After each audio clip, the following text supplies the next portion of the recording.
Welcome back to another episode of Side Hustle the Small Business. I'm your host, Sanjay Parekh. Throughout this season, we've had the privilege of meeting countless entrepreneurs who took their side hustle to the next level. Today, however, we will be a little different. We wanted to chat with entrepreneurs that went into business with their loved ones or joined an existing business run by their loved ones. Family businesses have been around since the beginning of time. And while most people might think of little mom and pop convenience stores as their definition of a family business, it's important to note that family businesses can be in all different shapes and sizes and include all types of family relationships. In an article by the Harvard Business Review titled, "What You Can Learn from Family Business," they say that 30% of companies earning over $1 billion a year in revenue are family businesses. Think the Waltons of Walmart or the Fords of the Ford Motor Company. So for the purpose of this episode, let's open our minds to all types of businesses where family members are regularly interacting with each other in a professional setting. In a little while, you will meet Andy O'Brien, an entrepreneur who's been involved in multiple businesses with his loved ones. From going into the family moving business after college to opening a branch of a pre-existing international organization with his wife and son, Andy has seen it all. Then you will meet Marika Flatt, an entrepreneur who started her own public relations firm that specializes in creating publicity campaigns for authors 5 years post-graduation with her husband, Doug. Although different circumstances, both entrepreneurs face similar challenges when working with family members, and that is what this episode will focus on. We will delve deep into the delicate balance between professional and personal relationships in the workplace, setting boundaries with your loved ones, how family values can influence the business, and the inevitable challenges that arise in the midst of it all. So, let's get on with it, with our first guest, Andy O'Brien. Our first guest is Andy O'Brien. In 2011, Andy started the Central Texas branch of Action Coach, an international business coaching firm with offices across the globe. Andy, with his wife, Jody, employs roughly a dozen people. However, before we jump into telling you about Andy's business with his wife, we want to take you back to the 1980s, specifically 1989, when Andy first joined the family business.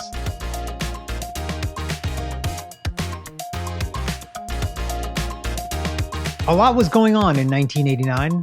Notably, Taylor Swift was born, the Berlin Wall fell, and I was an awkward 15-year-old about to start the 10th grade.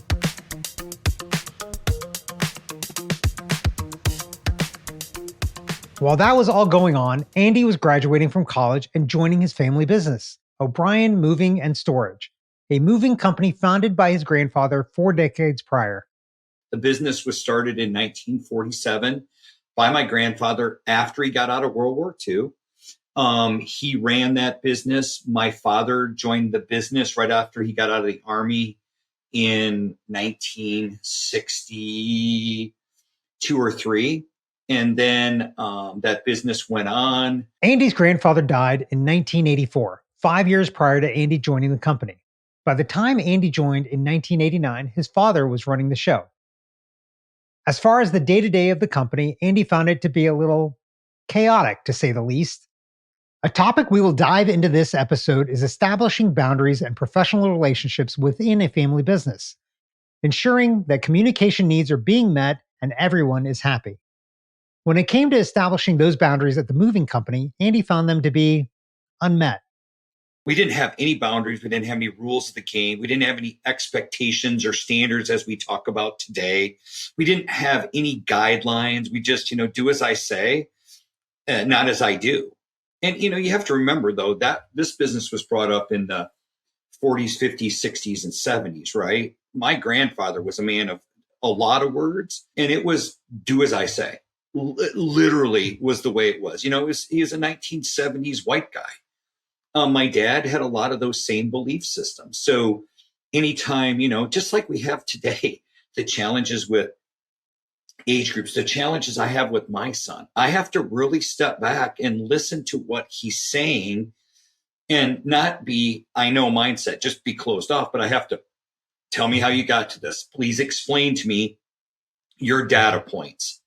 what are your expectations of it? So those are some areas that we have set up, but we never had that. I was just a loudmouth, hyperactive, lippy 20 something working for my father. The lack of boundaries even crossed over into the holidays. And as Andy describes it, every holiday was really just a board meeting in disguise. Every Sunday we had dinner together, all of us. And every Sunday, every Christmas, every Easter, every holiday was a board meeting, hash out. And believe it or not, everybody takes sides. When you don't, in a board meeting is at the dinner table, there are absolutely no rules of engagement, and it didn't matter. And back then, everybody picked sides. There was, and you have to remember as we got older, it wasn't just family members, it was spouses, right? So everybody was taking sides. So it drew a lot of animosity between family members, my dad, my aunt, my mother, my uncle, cousins, and even my grandma. Andy went on to work for the family business for 5 years until 1994, when he and his father had a falling out. As some family businesses go, my dad and I had a huge fight in 1994. And I can say it today. Everybody will laugh. He was right. I was wrong. His name was on the building. Mine was not. And I left that business. Now it's 1994, and Andy is freshly unemployed. But Andy doesn't just wait around for opportunities. That's not the type of person he is. By using the skills he gained from working at O'Brien Moving and Storage, Andy became an independent sales representative and manager, working for a variety of companies in this role. Fast forward to 2011, Andy and his wife, Jody, started the Central Texas branch of Action Coach, an international business coaching firm. Their son, Tanner, is also involved in the business as a senior partner and COO and CFO. And I have to say, when I first heard that after leaving his family's moving business in 1994, I was surprised to hear that he went back into business with family once again. But as Andy will tell us, he built this business on different principles and relationships than he had experienced in the past. Now, before we go on, we know Action Coach isn't a traditional family business, given that it is an international organization. However, we believe that even establishing a branch of an organization with your loved ones can be considered a family business. As Andy will soon point out to us, his business faces all the same challenges that any other family business would face. However, before we dive into those challenges, let's hear about how Andy took the lessons he learned as a young adult at his family moving business and transferred them to his current organization. We have a no drama clause. Like our immediate family, there's no drama. So in our business, there's no drama. Like if drama comes up, that's where the grace and okay, they're mad. Thank you for expressing. Let it all out, get it all out. We'll deal with it another day. Or when we have to be like, okay, is this really valuable to the business? Right now, when we're at home, we can have these disagreements and they can carry on, we can carry over. The one value that we did bring into the business, though, is if you're mad about this stuff today and you're mad about it tomorrow, you better speak about it and let's get it over with. Because if it's like a teapot, people are that. They just fester, fester, fester, fester, fester, and then they blow. Teapot, same way. We don't allow that in our business. We address things head on, whether we like it or not. And that value has really helped because it is one of those things that drives logic instead of emotion. Addressing things head on, as Andy says, and opening up channels of communications is a key to success in family businesses, or really any business. And while Andy tries his best to ensure this standard is met, sometimes it's not. It was a learning curve. We had to put into place, like, look, for me, I'm a 7:00 guy. You talk about business after that, I will be up all night thinking about it. I'm done. I am done thinking about business. So we had to really start asking ourselves, is the importance of being right or the importance of the conversation worth the fight that was going to go on with it? Because it doesn't matter who you are. If I sit at home and I stew about something all day long and then I drop it on Tanner or my other partner or Jody at 7:00 at night, there was no value in that. So today we have boundaries. Saturdays and Sundays, we don't talk about business stuff. We have a set time every Thursday as a board where we get together and we talk about the things that are stressing people out, or because we have a team now. We have we've got 12 employees on top of the people that are family members. They don't need our stuff, right? And what I've learned is by having those hard and fast rules for us as a family is we're not going to talk about it at dinner. We're not going to talk about it at lunch. We're not going to, especially when the grandkids around Christmas, Thanksgiving, Easter, we have drawn a line. If somebody else asks us, we'll talk about it. But if we ask each other, somebody has to be the adult and be like, yeah, that's not a subject for today. And that's a hard rule to learn because as a younger person, I just wanted to, my opinion mattered. As an older person, it matters, but it matters on a Monday at 8 o'clock, not on a Sunday at 2 p.m. when there's grandkids and kids and family and functions. Also, within boundaries, it's how you speak to one another. And that is something that we consistently, as a team, as a coaching firm, as an executive coach, I have to bring up to clients and myself is, would you ever speak to another woman employee the same way you'd speak to your wife or your son or your daughter or vice versa? And the answer is always no. As an experienced member of multiple family businesses, Andy has shared some insightful commentary on what it's like to be both a part of a family business and to run one. Here's Andy for some final pieces of advice. Clarity kills drama. By definition, having clear, concise roles, right? Stay in your lane. Second thing is the responsibilities that go with that role, and that every person has a set 5 to 6 outcomes that they are responsible for every year. And from there, you can work back into it. But if you have all of those things and you have a clear and concise knowing what you're supposed to do and how you're supposed to do it, then clarity kills drama.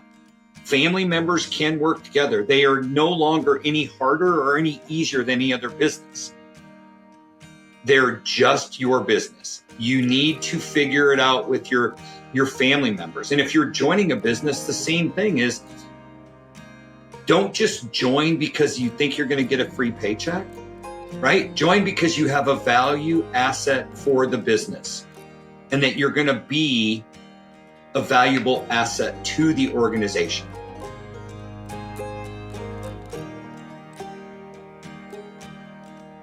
Our second guest is Marika Flatt, the owner of PR by the Book, a public relations firm that specializes in helping authors gain influence in the online world.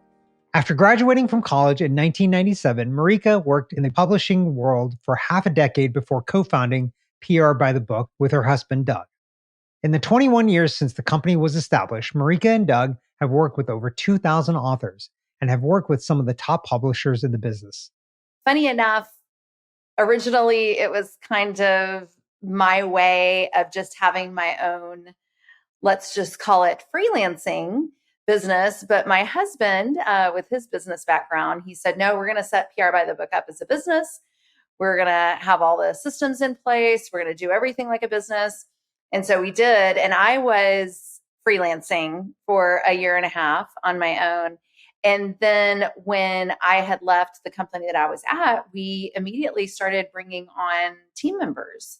And so we just celebrated 21 years in business with PR by the Book. As Marika says, PR by the Book has been in business for over 21 years. So obviously working together as business partners while also being husband and wife works for Marika and Doug. We asked her why she thinks that they work so well together as business partners. We really balance each other out a lot because he is a very analytical, process-oriented thinker. And I'm very much like, it's a great idea. Let's hit the ground running, pedal to the metal. Let's do it. Let's get that checked off our list. And so we very much balance each other out because we have very different personalities. And I am the face of the company. I'm the one who manages most of our team and the one, bringing in clients. And he's very happy to be behind the scenes. While Marika and Doug work great together, we wanted to circle back to a topic we previously discussed with Andy about boundaries and balancing a professional and personal relationship with your spouse. While Andy finds that open communication is key, he still occasionally makes mistakes. We asked Marika about boundaries within her and Doug's home. I will admit we're not so good at leaving work in the office necessarily. I mean, I can't tell you how many times we've been in the kitchen getting dinner ready and I'm talking to him about something that came out of the day, and he might say to me, "Can we just table that until tomorrow?" So that definitely happens. I will tell you, this past weekend, we took 2 walks, one on Saturday and one on Sunday, and they were for the sole purpose of doing our meeting, our weekly meeting that we have on our calendar. So we blur the lines there, but I will say that there's a lot of times where we're discussing a business topic and, it might become kind of like a more heated conversation. And I might say to my husband, please talk to me as if I am your business partner and not your wife. So that definitely comes up. Please talk to me like your business partner and not your wife.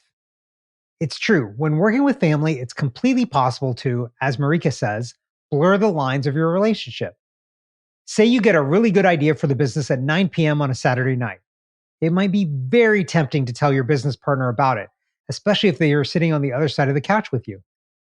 This is where setting those boundaries is so important. Such as Andy's rule of no work talk on the weekends, or Doug asking Marika to table a certain topic until the next business day. Of course, avoiding work talk after hours may be impossible for some.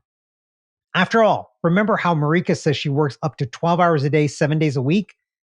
Limiting the amount that you do is possible, such as how Andy doesn't use holidays to hold board meetings like his family did in the moving business. Building on the blurred lines of personal and professional relationships, we asked Marika if she and her husband ever butt heads about how her and her husband deal with conflict between the two of them when it does arise.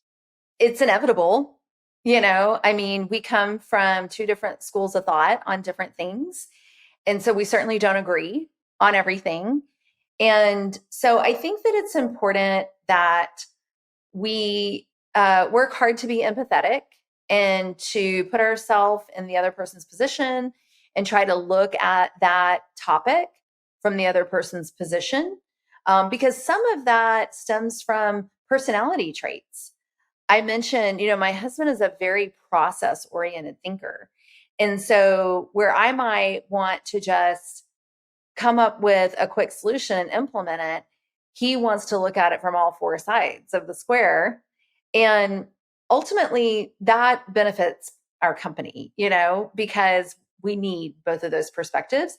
But yes, it does frustrate me sometimes. And so I have to step back and just remind myself that, number one, it comes from something that's very hardwired in him, and that those two perspectives ultimately serve the business. So I do think conflict is inevitable, but also just ultimately remembering sometimes that we do have to not discuss it at dinner and not discuss it on the weekends. And, if we take that rare date night and go out to eat, that it doesn't end up, we're talking about PR by the book the whole time, Finally, we wanted to ask Marika for her advice for those looking to start or join a family business.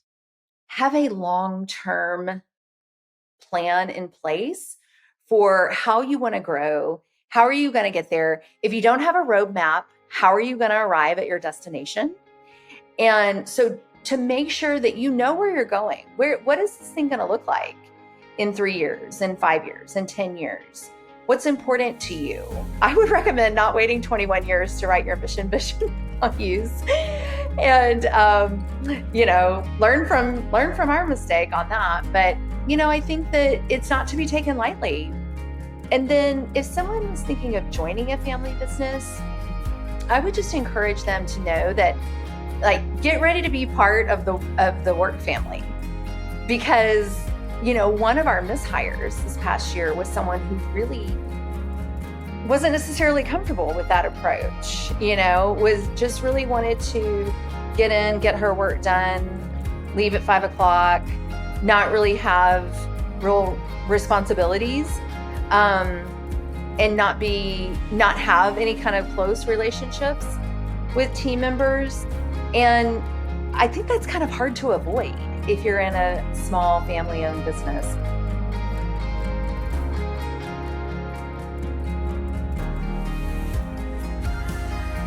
As we learned today, family businesses come in all shapes and sizes, but no matter who you work with, communication and boundaries are the key to success. We want to thank both Andy and Marika today for coming on and sharing their unique perspectives around starting and growing a family business. Thank you for listening to this episode of the Side Hustle to Small Business podcast.